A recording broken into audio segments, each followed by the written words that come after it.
Hi guys, how you doing? So my desk has been removed because we're moving house, so I am on my phone today.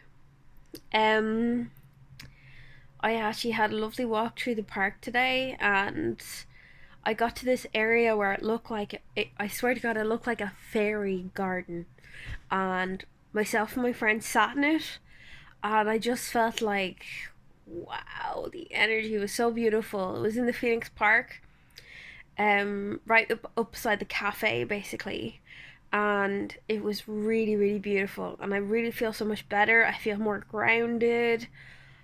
I'm not worrying as much. I just feel more like, oh, okay, I've done my connecting with nature, and I feel more myself. I feel so good. Oh my god, I can't describe it. So I have a message for you guys today, and it's majority for the ladies. Apologies guys, there will be a video for you. But to the ladies out there, to my friends, the females that are struggling at the moment, I just want to tell you something, okay? Um, I have a few friends who have lost belief in themselves. Lost belief in themselves in terms of their business, in terms of their relationships, and in terms of just their faith in themselves getting jobs, just so many different things. And I've noticed there must be some sort of shift going on with the divine feminine energies and strength at the moment, because I really notice that there's so many women who are doubting themselves and saying I'm not good enough. I want to say this to you right now. You are a goddess, okay? You are a goddess, because what you are created as is a flame of what God is, okay? I want you to remember that. And if you have a misconception about your size, the way you look, your hair, your makeup, I know I have my makeup done today, but I really want you to focus on this. The worst parts that you believe of yourself could actually be the most beautiful part to somebody you have no idea. I have had so many experiences where someone has said to me, "This is the part I like about you the most," and it would be my worst trait. And I would be like, well, that's a lesson. I always remember I was on a beach in Italy when I was young, and I was really, really self conscious of my body, obviously having anxiety. And I was on the beach in a towel wrapped around my bikini because I was too horrified at the thought of showing my bikini body off. Even though I, like, looking back, I was like this thin. And it's so ridiculous. I was like this thin, and I haven't been that way since, basically. And I remember being on the beach and being so terrified and sitting there and going, I'm not pretty enough. And I'd seen these women with, these curves, and I was thinking, I'm not curvy enough to be a woman, because I was like a stick insect, and like I had a flat chest, and I was a teenager, and I was thinking these women are so much more beautiful than me because they have curves, they have breasts, they're voluptuous, they're round, they're soft, and I'm just this thing that is like a boy. And I didn't feel connected with my body. I felt very weird. And a woman walked past me, and she was only wearing a thong. Like, I mean, in Ireland, it's like you wear your big swimsuit. But going abroad for Irish people is really hard because we're so used to covering up, even when we go to the beach. So seeing somebody, like, you know, sunbathing topless for us is like, oh my god, that person's sunbathing topless. They got their boobs out. Oh my god. And we're like little children sometimes. And over the years, I've noticed a change. Like, people I know go, oh my god, I sunbathed topless when I was on holidays. And I was like, wow, oh my god, I want to do that someday. But to people who grew up in the Mediterranean, it's just natural. So this woman was a very large size, okay? And I could tell that she'd obviously been out in the sun a lot. She had cellulite, and, like, I'm not saying this in judgment, and she had like stretch marks. She had a few kids around her, so I was like, there are marks of your babies. But this woman was massive in comparison to me, and she was only wearing a thong, and she looked so happy. She went out, and she had this gorgeous looking man. And I was there going, what's going on? Like, because you're told, like, if you're beautiful, you'll find somebody beautiful. If you look like what she looks like, you're not going to find somebody beautiful. So now, as I'm closer to the size of this woman, I'm thinking to myself, this is the age that I'm going to find that man. And I actually looked at her face, and I saw how happy she was. And I actually looked kind of inwards, and I went, God, I probably look miserable. I never even thought of what my face looks like, because I was just sitting there wrapped up in my towel, and I was like, I don't want to get in the water. So I decided to drop my towel in that moment. I got up and I went into the water, and I just went, oh, screw this, I can't live like this anymore. I said, that woman is my hero. She got up, and no matter what she looked like, she didn't care. She was like, she wasn't sitting there thinking, oh, my body's not good enough, my body's this, my body's that. This guy was looking at her like she was a goddess, and I was like, yes. Well, why am I not a goddess? Why do I have a handsome man beside me? You know, obviously didn't have kids, obviously, because I was only a teenager, but to me it was a really defining moment in my life. And the funny thing is that sometimes I notice the days that I care less about my appearance, I kind of just throw my bobbing up and I don't put makeup on, and I just go out, and I generally tend to be happier on these days, that I'm not thinking so much about what's on my face.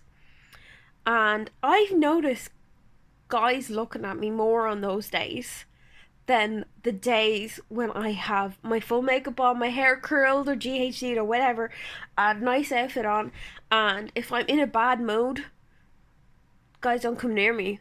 I have such bad anxiety sometimes when I go out to bars that I sit there and I go, I'm really, really not comfortable. Or I just, crowds, I don't like crowds. Empaths tend to not like crowds because we feel all the energies of everybody in the room and it's overwhelming.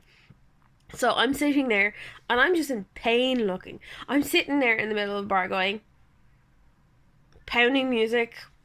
Nobody can hear each other. It sounds like my worst nightmare, basically. So I'll be sitting there, and it doesn't matter how beautiful looking I will look on the outside. I'll be sitting there going, I am miserable, and no one will come near me. And for years I couldn't figure out why. Why were all my friends who were, like they'd come straight from work and hadn't done themselves up, and they were getting chatted up by guys, and they were walking around happy and dancing, and I was sitting in the corner going, oh my god, I hate this place. I would rather be at a rock show rather than as you can see my Kiss t-shirt, I'd rather be at a rock show than a dance place. So again, I go to a rock place and I'm sitting there and I'm like, yeah, and I'm not sitting there worried about what I look like. I'm there in my bike jeans and my t-shirt, and I'll have guys check me out because I'll be there, yeah, I'm having fun, I'm happy. And what I'm saying about this is that happiness is something that attracts a hell of a lot more people than makeup or doing your hair or anything like that. Because again, you'll notice, you'll go out on those days that you haven't done your makeup or your hair, and you'll find much more people going, how you doing? Because you're standing there and you're going, I like me. And that's what you're sending out. That's the energy coming through your aura, And that's the part that I'm going to talk about you and, finding somebody. But, in terms of business, as a businesswoman, I started out in retail, just, in a mobile phone store selling mobile phones, okay? And all the people who are the reps, all the people who are the top salespeople, it was all guys. So I was totally out of my comfort zone. And I started training all the people in the store. I started working extra hard. Because sometimes women have to work extra hard to look like they are the ones that are the top people. And it's just a sad note that women who tend to look strong sometimes get talked down by other people close to them because they tend to intimidate them. Whereas if a man talks, at the top of a room, it's like, good for him, he's worked hard for this. I hope he gets a promotion for this. When a woman does it, she's very full of herself, isn't she? It's such a different mentality. When I got top salesperson recently in my work, it was like, but you didn't get the top, did you? That's the reaction I got from my superiors. The reaction I got from the other women around me in work, right, jealousy. I had one or two people mention it to me. So I heard you got top salesperson. Well, for some, it wasn't generally a pleasant thing. But the men around me, I saw each other high-fiving each other because they gotten on the top sellers list. And I was like, why is it different for me? Why is it different for me? Why do I have to work that extra bit harder to get onto this list? And I still don't get the respect that I deserve. But part of me stopped looking for respect from other people for being a woman and trying to do something different. I'll tell you why. When I was a teenager, I really wanted to play drums.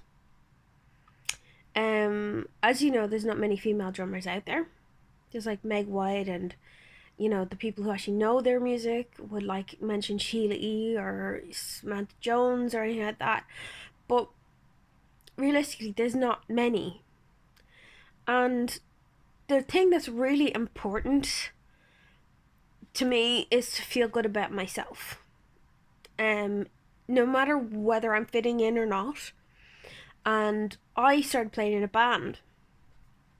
And when I was going to the music studios where I was practicing every week with my band, every week I had to deal with, are you holding those cymbals for your boyfriend? Or, you're not actually going to try and play drums, are you? Oh God, I bet you're terrible.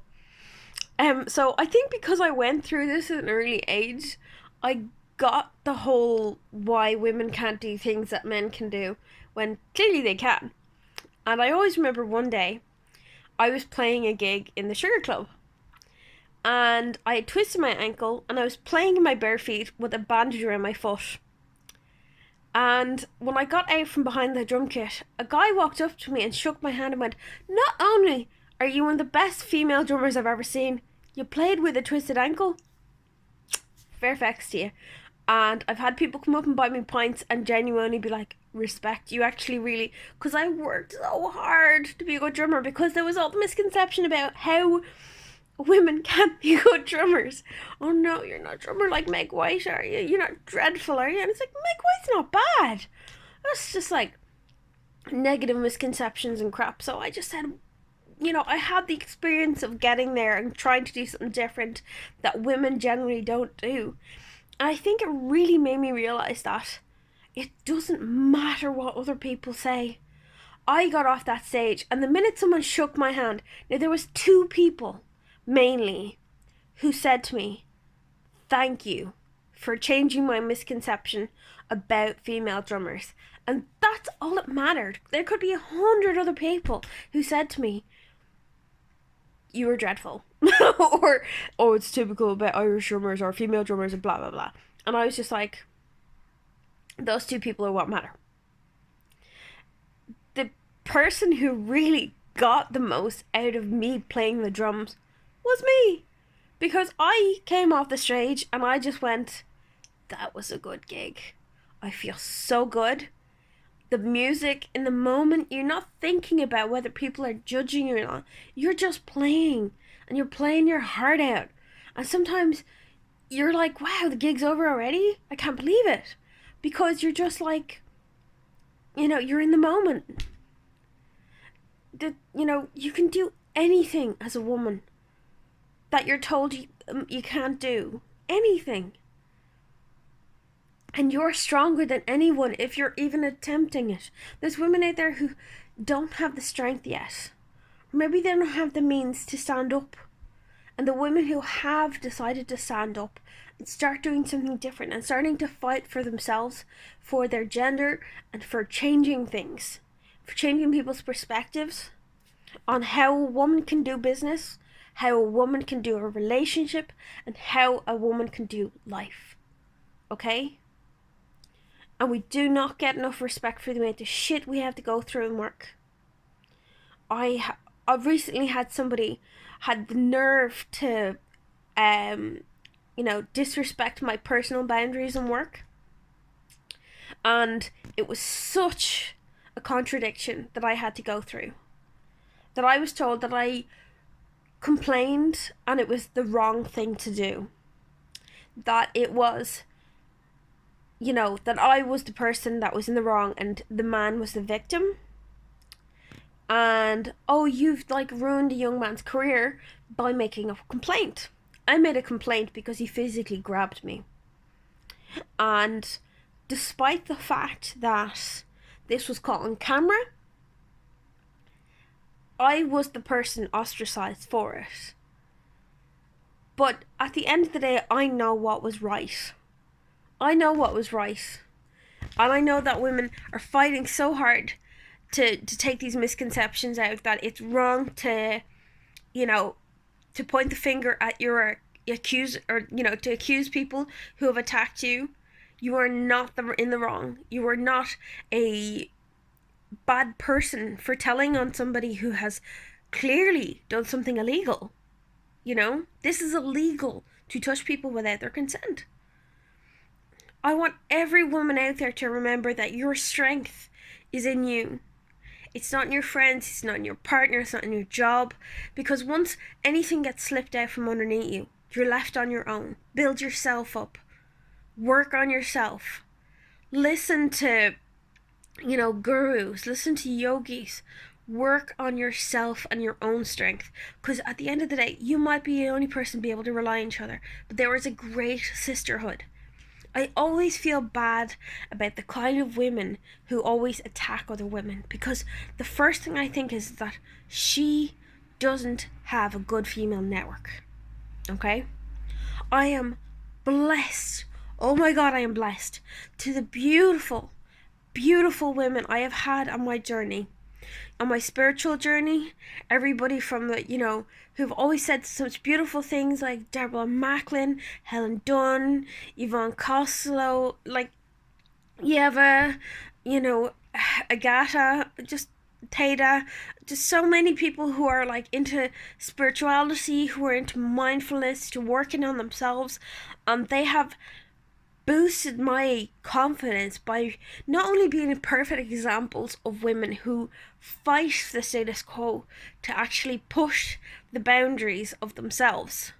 My friend Eva Dowling, what an example for as a woman who fights.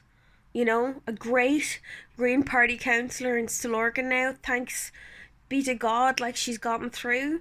And so many other women who are fighting for human rights, for animal rights.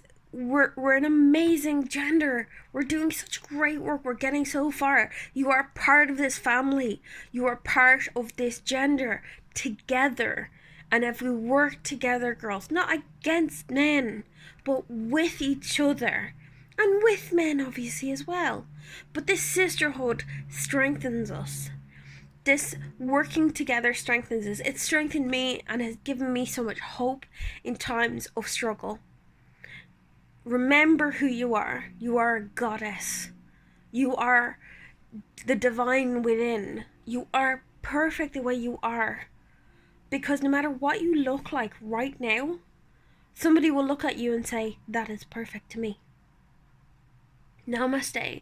And I really hope all the women out there get this message. You are loved, you are part of a sisterhood, and you are a goddess. Good evening.